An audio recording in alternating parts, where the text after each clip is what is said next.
President Trump gets a historic win with NATO and EU leaders saying his plan to end the Ukraine-Russia war is brilliant. World leaders are optimistic, but the war isn't over yet. Former AG Bill Barr testified under oath to Congress today that he never saw a single shred of evidence linking criminal Jeffrey Epstein to President Donald Trump. And thieves near Seattle, Washington, steal $2 million of jewelry in under 90 seconds. It's one of the largest heists in recent history, and I've got the footage to share with you. Thank you guys so much for liking and sharing these videos. It helps me out, so let's jump into the news.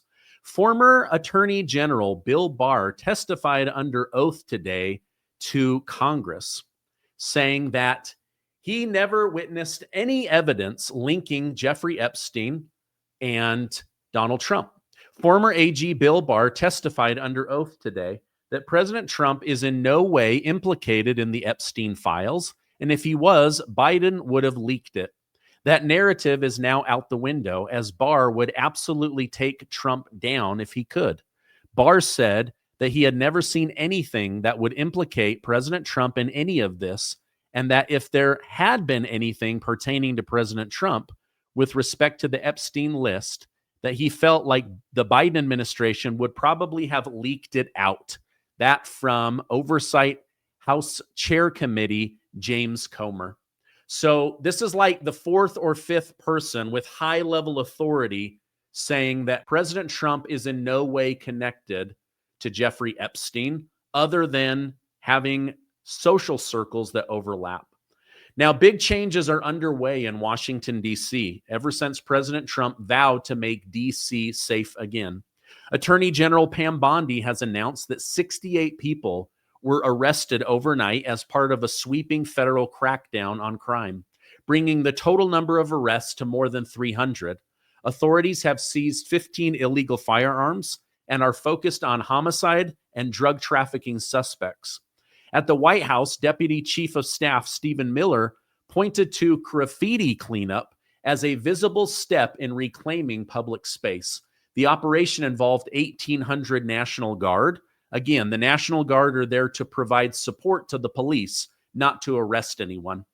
Now, this is unexpected. Former Vice President Mike Pence voiced strong support for President Trump's move in D.C. He said, "I welcome his decision to deploy the National Guard and essentially federalize the D.C. Police Department. I know that it's all now working in a very cooperative way. I think it's important that what the president is doing. I fully support it. And I think the American people welcome the president taking decisive action to ensure the streets of our nation's capital are safe and also continue to provide resources across the country to make all of our cities, towns, and communities safe." Now, I don't really care much for Mike Pence or what he has to say, but this was the first positive thing that he has said about President Trump, I think, since they're falling out. So it was good to see him be supportive of his former presidential person. Now, earlier today, President Trump hosted Ukrainian President Volodymyr Zelenskyy and key European leaders, including NATO Secretary-General Mark Rutte, UK Prime Minister Keir Starmer, French President Emmanuel Macron, German Chancellor Friedrich Merz, Italian Premier Giorgia Meloni, Finnish President Alexander Stubb, and EU Commission President Ursula von der Leyen at the White House to discuss how to end the Russia-Ukraine war. The high-stakes meeting aimed to forge a united front against Putin, while at the same time giving Russia an off-ramp and Ukraine an off-ramp. Now, as you know from my coverage, President Trump hosted President Vladimir Putin in the great state of Alaska. The discussion focused on NATO-like security frameworks to ensure lasting peace, not just a simple ceasefire, with Trump emphasizing potential U.S. involvement in a peacekeeping force and possible territorial exchange based on current conflict lines. Zelenskyy stressed Ukraine's sovereignty and the need for robust defense, while European leaders advocated for durable peace to prevent future conflicts. The meeting avoided the tension of previous Oval Office meetings with Zelenskyy, and Trump noted that Zelenskyy couldn't have been nicer and that he liked the fact that he was respectful and showed up in a suit. Now, optimism emerged as Trump outlined a path toward a trilateral meeting with Zelenskyy and Putin, potentially mediated by himself, to negotiate sensitive issues like prisoner exchange and territorial concessions. European leaders praised Trump's diplomatic push, with some like Merz claiming he achieved more in 3 weeks than Biden did in 3 years, citing his ability to break deadlock and Putin directly engaging Putin. They credited Trump's strong leadership as pivotal in advancing peace talks. So I think that this was huge. I personally believe that this was President Trump forcing Europe to the table. Now, remember, in the last Oval Office blow-up, President Trump suspended money and weapons. Europe then united against Trump to try to shame him and get him to put up more weapons and more money. He said, nope. And they all said, well, maybe we'll go for peace. Well, now nobody was going for peace. So President Trump bypassed NATO and the EU, and he went directly to Putin. Now with Putin on board and this big public spectacle in Alaska, it would look really foolish for NATO nations to show up and say, actually, we want to continue to go to war. So I believe that Trump is using his negotiation skills to publicly get everyone to admit it is time to end the war. Now, a few world leaders said really incredible things. Let me share some of those. This is the president of Finland weighing in on what happened today. Let's go ahead and listen to this together. In the past 2 weeks, we've probably had more progress in ending this war than we have in the past 3.5 years. And I think the fact that we're around this table today is very much symbolic in the sense that it's Team Europe and Team United States helping Ukraine. And the progress that we're looking out of this meeting is about the security guarantees. All right. So he did more in the last 2 weeks than Biden did in the last 3 years. That this looks really good to have Europe and the United States working to help end the war. Now, let me show you what General Mark Rutte, the head of NATO, had to say about Trump's big day and this big meeting, because it really is a historic day. I really want to thank you, President of the United States, dear Donald, for the fact that you, as I said before, broke the deadlock with President Putin by starting that dialogue. And I think it was in February that you had the first phone call. And from there, we are now where we are today. And that is, I think, if we play this well, we could end this. And we have to end this. We have to stop the killing. We have to stop the destruction of Ukraine's infrastructure. It is a terrible war. So I'm really excited. And let's make the best out of today and make sure that from today onwards, we get this thing to an end as soon as possible. I really want to thank you for your leadership, what you are doing for Vladimir, but of course also all the European colleagues. It is really crucial. And the fact that you have said, I'm willing to participate in the security guarantees is a big step. It's really a breakthrough, and it makes all the difference. So also thank you for that. All right. I think Europe knows they need the United States. We put up over 80% of the money, a lot of the weapons. Now, from studying this for many years, I don't think the United Kingdom is on board. I don't think France is on board. Germany, I think they have to get on board because their people want this war to come to an end. But the rest of Europe, they don't want anything to do with this war. And so I think that's why you see these smaller European nations, they're glomming onto Trump. They're praising Trump. They're saying, yes, yes, we've got to get out of this mess. So I think that this is a really big deal, and I'm just really looking forward to it. Now, the outcome set the stage for future trilateral talks, with Trump expressing hope for a reasonable chance to end the war. Though no immediate ceasefire was secured, European leaders sustained US-EU cooperation in their counter to Russia in order to help Zelenskyy bring this war to an end. Now, I've got to tell you, this is really interesting. while everyone was having a party and having lunch and patting themselves on the back, President Trump slipped out privately and went and called President Vladimir Putin to tell him, I've got Europe on board. Let's end the killing. Let's end the war. Let's get everybody in the room in a couple of weeks, and let's bring this thing to an end. So this is reminiscent of JFK secretly and privately working with Russia to end the Cold War. This is really neat. I mean, President Trump is such a unique person in history. Now, I got to be honest, not everyone is as optimistic as President Trump. Many worry the EU and even Zelenskyy will now go back and do some kind of a false flag, some kind of a major attack deep into Moscow or on Crimea, and they will try to sabotage President Trump's efforts. In fact, a member of parliament from Ukraine put out a video to President Trump warning him and also pleading for the people of Ukraine to end this war. Let's go ahead and listen to this together. I've had this, this has now been dubbed into English so that you can understand it. Mr. President Trump, Mr. Secretary Rubio, Mr. Vice President Vance, first of all, allow me to thank you for bringing peace closer to Ukraine. Today, for millions of Ukrainians, is one of the most significant days in life, and we wish you to achieve a result. The hopes of Ukrainians rest solely on you. This is not flattery or empty phrases. Zelenskyy does not represent the opinion of Ukrainians, as his democratic mandate expired in the spring of 2024. He received it in 2019 under the promise to find common ground with Russia and secure peace. In fact, today it is President Trump who fulfills Zelenskyy's pre-election promises. Therefore, for Ukraine and Ukrainians, he has 1,000 times more right to be called our president than the self-proclaimed and deceitful Zelenskyy. For Ukrainians around the world who wait for peace, the president of Ukraine is Trump.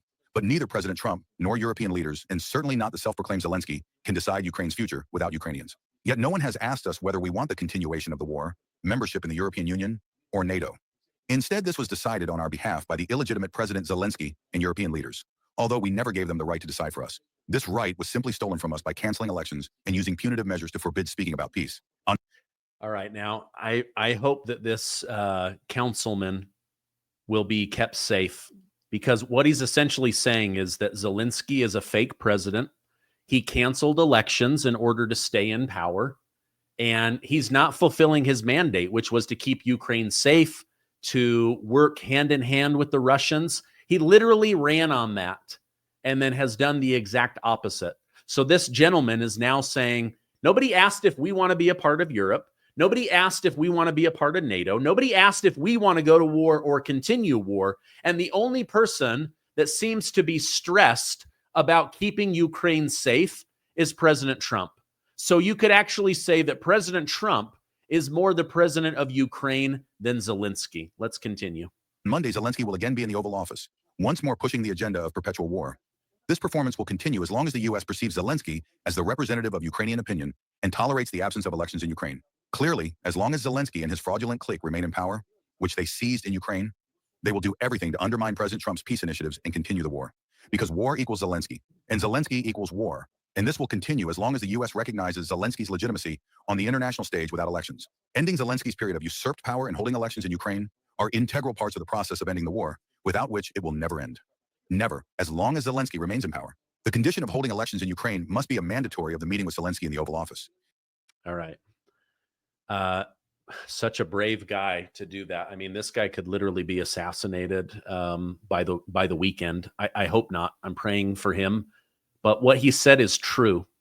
The war equals Zelenskyy staying in power.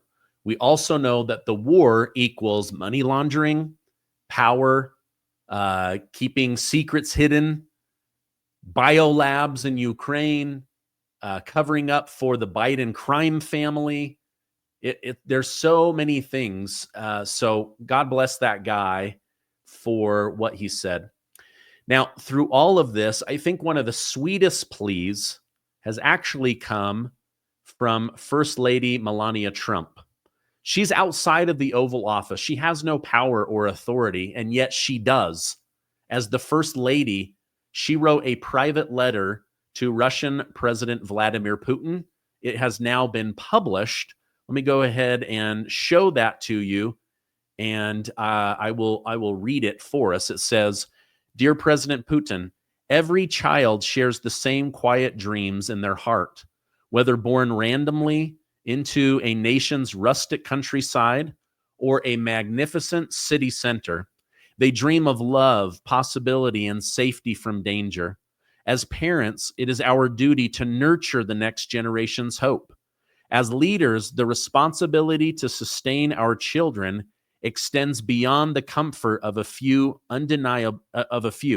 Undeniably, we must strive to paint a dignity-filled world for all, so that every soul may wake to peace, and so that the future itself is perfectly guarded.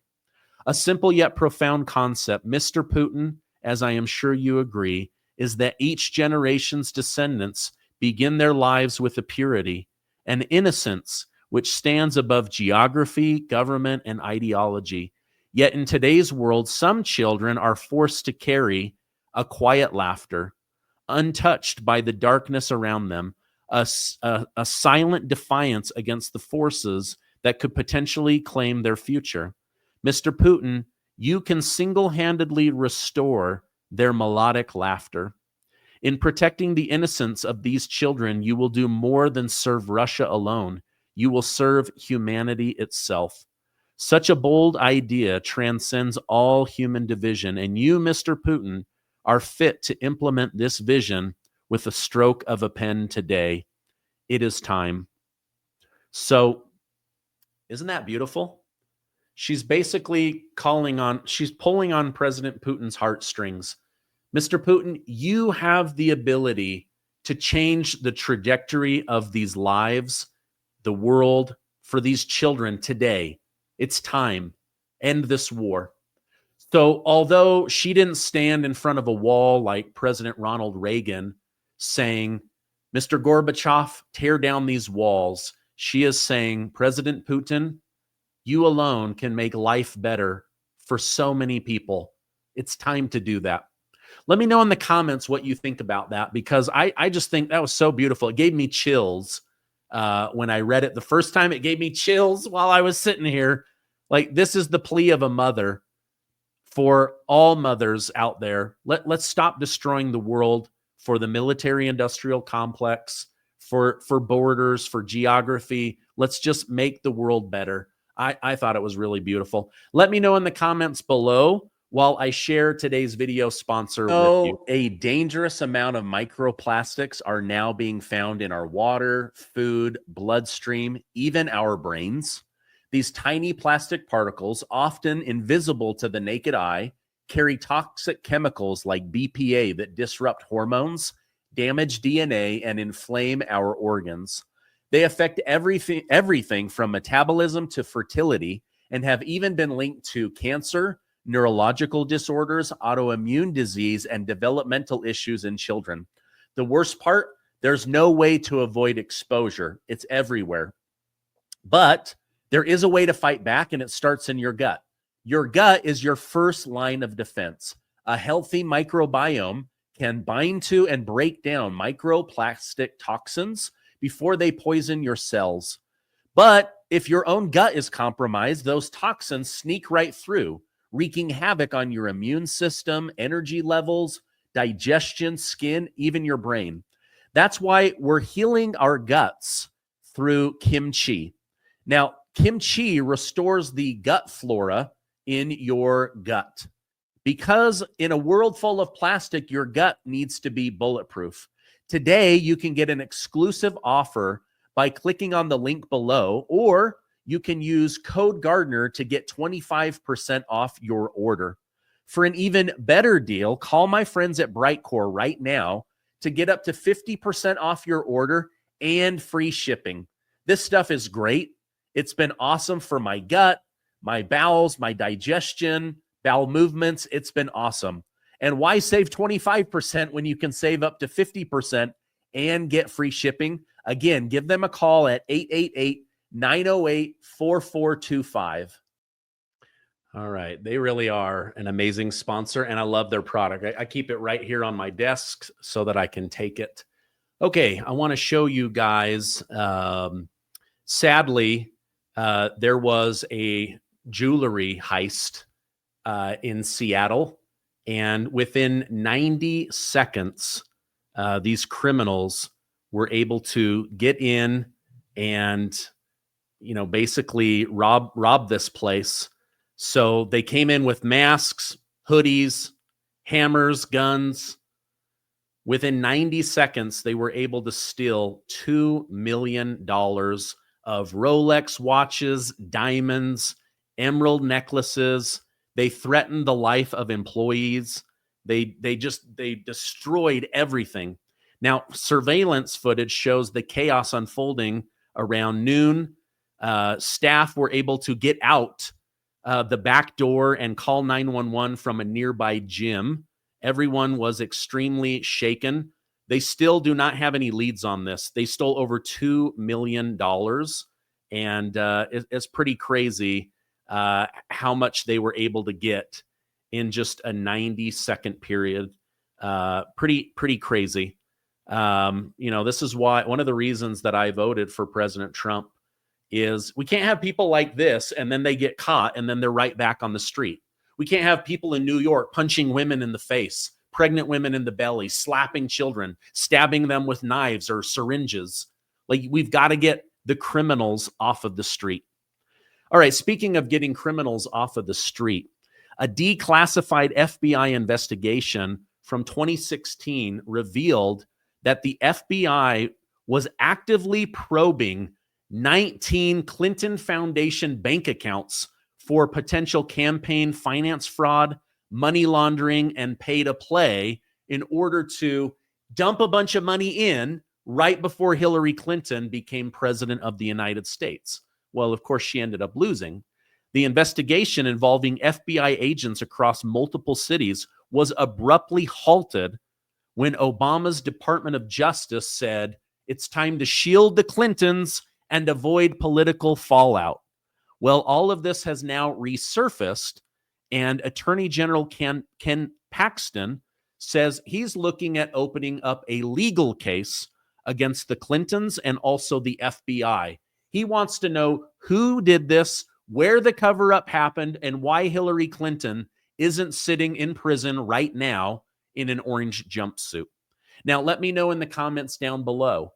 Do you think that they should investigate Hillary Clinton for this? I do.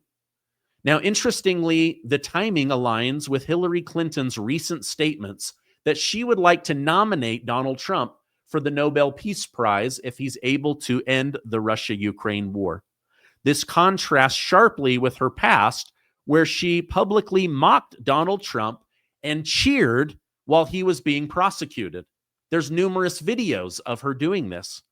Her sudden praise is likely a mask to avoid legal repercussion, especially with the Clinton Foundation probe resurfacing. 19 bank accounts were being investigated for fraud. This is likely her signaling to Donald Trump, please allow me and my family to avoid prosecution. But come on, Trump, she openly mocked you and wanted you in jail for 800 years. All right, speaking of Texas, Texas state senators held a public hearing to advance the redrawn congressional districts, potentially giving Republicans 5 House seats. Democrats now say they will fully participate and will allow whatever happens in Texas to happen. In response, Governor Gavin Newsom says he is launching a redistricting campaign to offset the losses by stealing those seats in California. If they do 5 seats, we do 5 seats, Gavin Newsom declared. Now, former Vice President Kamala Harris, she went down to Texas to fight for Texas. And she said that this is horrible, that this is the Republicans cheating, that they are rigging the election. But she said this has more to do with Republicans being unpopular and the big, beautiful bill not helping anybody. So they are just bending the rules in their own favor. Well, now a sheriff in California who is running against, not against Gavin Newsom, but against the idea of Gavin Newsom because he has such a stronghold. He says, I'm about to expose everything about Gavin Newsom. He says Gavin Newsom is an evil person who has been rigging elections and controlling California, making California worse. Let's go ahead and listen to what Sheriff Bianco had to say about Gavin Newsom. My message is, Gavin Newsom, I am going to expose you for the complete fraud that you are, the liar that you are, and you will never, ever be the president of this country. You will never do to the rest of the country what you have done to California. California's problems are completely caused by California government. We have the greatest businesses, we have the greatest people, we have the greatest business minds, the greatest innovators, the greatest creators, the greatest entrepreneurs in the country. We have the fourth largest economy that is artificially propped up to be something good. And the thing that is preventing us from being great, from achieving that California dream that that I came here for, the only thing preventing us is government. All right, now he goes on for another 3 minutes. I'm going to save you guys time and just summarize. Government is the number one thing screwing up California. Government is the number one reason that they have the highest unemployment in the country. Government is the reason they have the highest gas prices in the country. And government is the reason they have the highest number of illegal immigrants that are on welfare, on Medicare, on Medicaid, on Social Security. That government is the reason that California is a nightmare instead of a dream. So he said he's running to bring California back to what it was. But he said the number one culprit has been Gavin Newsom. And even if he doesn't win as governor of California, he plans to spend the rest of his time and money exposing Gavin Newsom for the fraud that he is, because he said the worst thing that could happen is after destroying California, Gavin Newsom becomes president and destroys America herself. All right, let me know in the comments what you guys think about this Gavin Newsom stuff, what you guys think about President Trump and Zelenskyy and Putin.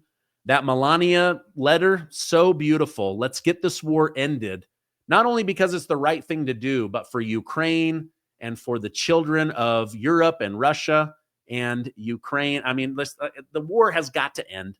And President Trump seems to have the fortitude and the courage and the determination to make it happen. If you could, give this video a like so that YouTube and Rumble will share it with others. If you haven't hit subscribe, go ahead and do that.